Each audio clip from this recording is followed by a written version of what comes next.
ស្ដីអ្នកទាំងអស់គ្នាថ្ងៃនេះយើងនឹងចូលមកដល់មេរៀនថ្មីទៀតហើយគឺមេរៀនទី5ហើយចំណងជើងនៃមេរៀនទី5របស់យើងថ្ងៃនេះគឺជាថ្ងៃទី5ខែ5ហើយមេរៀនទី5ទៀតអញ្ចឹងក្នុងភាសាកូរ៉េគេអានថា 오늘은 5월 5일이에요 ដែលមានន័យថាថ្ងៃនេះគឺជាថ្ងៃទី5ខែ5អញ្ចឹងយើងចូលទំព័រទី1នៅក្នុងមេរៀននេះដែរគឺមាន4ចំណុចដូចមេរៀនមុនដែរហើយចំណុចទី1របស់យើងជូជេប្រធានបទគឺនិយាយអំពីណាចាវ៉ាយោអ៊ីលដែលមានន័យថាការបរិច្ឆេទនឹងថ្ងៃយោអ៊ីលនឹងគឺថ្ងៃក្នុងមួយសប្តាហ៍ពីច័ន្ទដល់អាទិត្យហើយចំណុចទី2មូនហ្វាវ៉ាមូនប៉បដែលមានន័យថាវប្បធម៌និងព័ត៌មានហើយស៊ូអ៊ីលណាល់ចាយោអ៊ីលស៊ូអ៊ីលនេះមានន័យថាលេខរៀងទី1ឬលំដាប់ទី1ដែលយើងរៀនហ្នឹងណាល់ចាការបរិច្ឆេទយោអ៊ីលឈ្មោះថ្ងៃក្នុងមួយសប្តាហ៍ហើយវេយ្យាករណ៍របស់យើងញ៉ងសាបូកអេញ៉ងសាបូកអ៊ីកាបូកអានីយេអូហើយចំណុចទី3ហល់តុងសកម្មភាពរបស់យើងមានណាល់ចាវ៉ាយោអ៊ីលម៉ាល់ហាគីយ៉ងហាំអ៊ីគីមានន័យថាការនិយាយការបរិច្ឆេទនឹងថ្ងៃក្នុងសប្តាហ៍នឹងអាននាមប័ណ្ណការអាននាមប័ណ្ណយ៉ងហាំអ៊ីគីនេះមានន័យថាការអាននាមប័ណ្ណរីឯចំណុចទី4មូនហ្វាវ៉ាឆុងបូមូនហ្វាប្រែថាវប្បធម៌វ៉ាប្រែថានឹងឆុងបូប្រែថាព័ត៌មានអញ្ចឹងយើងបូកចូលគ្នាទៅវប្បធម៌និងព័ត៌មានហើយចំណុចក្រោមយូយ៉ងហាន់ឆនវ៉ាប៉ុនហោយូយ៉ងហាន់នេះបកមកថាអត្ថប្រយោជន៍ឬសារៈសំខាន់ហើយឆនវ៉ាប៉ុនហោមានន័យថាលេខទូរស័ព្ទអញ្ចឹងលេខទូរស័ព្ទដែលមានសារៈប្រយោជន៍ឬសារៈសំខាន់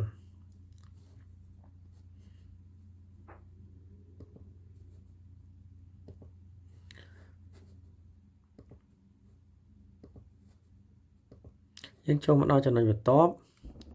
ក្នុងចំណុចនេះគេអានថាសារ៉ាំទៅរឿនអនជេមកហើយសារ៉ាំទៅរឿនថាមនុស្សទាំងអស់នេះអនជេពេលណាមកហើយធ្វើអ្វីតើមនុស្សទាំងអស់នេះធ្វើអ្វីនៅពេលណា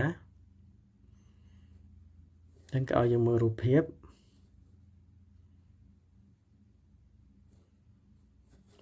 ហើយប្រយោគខាងក្រោមយករពូនខយ៉ាងឯអបអ៊ីណាឬអនជេគេថាតើទិវាឪពុកម្ដាយនៅស្រុកកំណើតរបស់អ្នកប្រពនៅពេលណាដែរ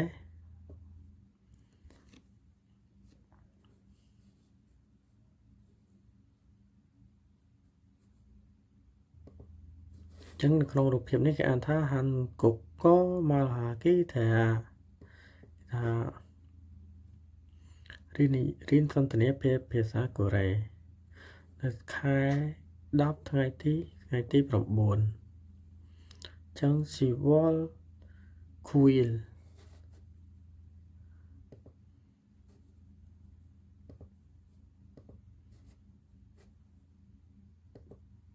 ចឹងយើងចូលមកដល់ចំណុចនេះគឺរៀនអំពីអភិបាលមូលបបពាក្យនិងវេយ្យាករណ៍ទី1អហ្វេនេះយើងប្រែថាពាក្យហើយវ៉ានេះប្រែថានឹងហើយមូលបបនេះវេយ្យាករណ៍លេខ1នេះគឺលេខ1ដូចគ្នាអញ្ចឹងស៊ូអ៊ីលចំណុចលេខ1លេខ1ក៏បានឬក៏ចំណុចលេខ1ក៏បានថ្ងៃនេះយើងនឹងរៀនលេខកូរ៉េបែបចិន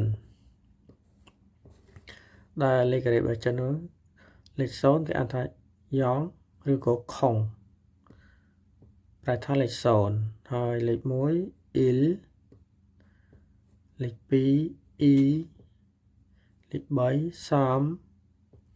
លេខ4សាលេខ5អូលេខ6យកលេខ7ឈៀលលេខ8ផលលេខ9ខូលេខ10 sheep ចឹងលេខ11យើងយកលេខ10ហ្នឹងបូកលេខ1 sheep il ហើយលេខ12យើងយក10បូកជាមួយលេខ2 sheep e ហើយលេខ13យើងយកលេខ10ហ្នឹងបូកជាមួយលេខ3មក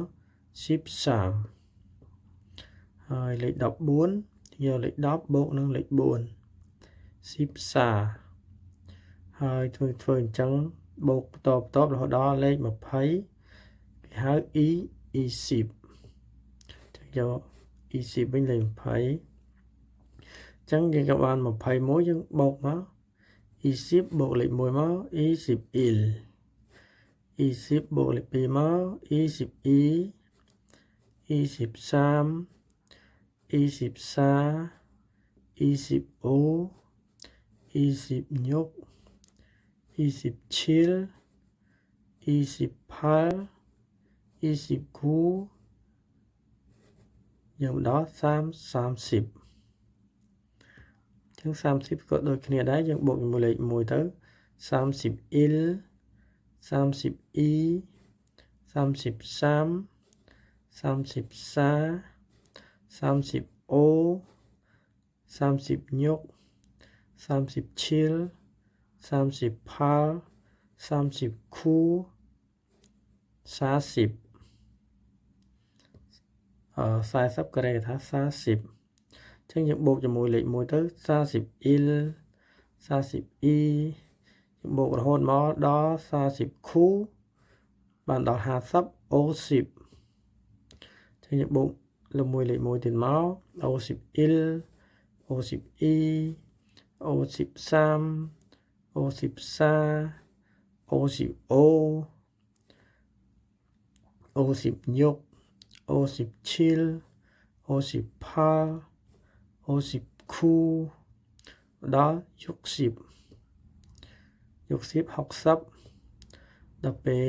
70 chill 10ដល់80 phal 10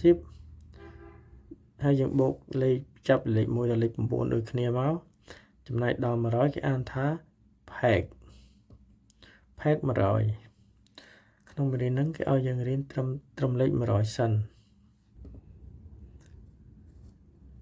យើងចូលមកដល់ចំណុចបន្ទាប់ហើយចំណុចបន្ទាប់ចំណុចនេះគេអានថា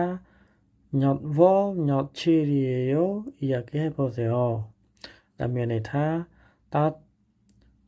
ថ្ងៃទីប៉ុន្មានខែអ្វីសូមធ្វើការសន្ទនាគ្នាឲ្យមើលខាងក្រោមនៅប្រតិទិននេះខែ1ថ្ងៃទី10 11ហើយថ្ងៃរបស់យើងមាន il ថ្ងៃអាទិត្យ Voyoil ថ្ងៃច័ន្ទ Vayoil ថ្ងៃអង្គារ Suyoil ថ្ងៃពុធ Mokyoil ថ្ងៃពហុ Kumyoil ថ្ងៃសុក្រ Toyoil ថ្ងៃសៅរ៍ហើយចំណុចក្រោមគេថាញ៉ាត់វល់នេះតើខែណាខែអ្វីនេះគេចម្លើយគេឆ្លើយថា Ivorio វាជាខែ2ញ៉ាត់ឈីលីថ្ងៃទីប៉ុន្មាន10 ilio គឺថ្ងៃទី11 10 il 11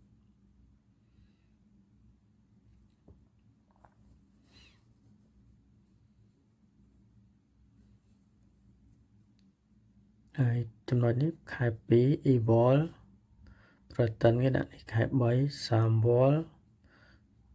uvol ហើយខែ11 10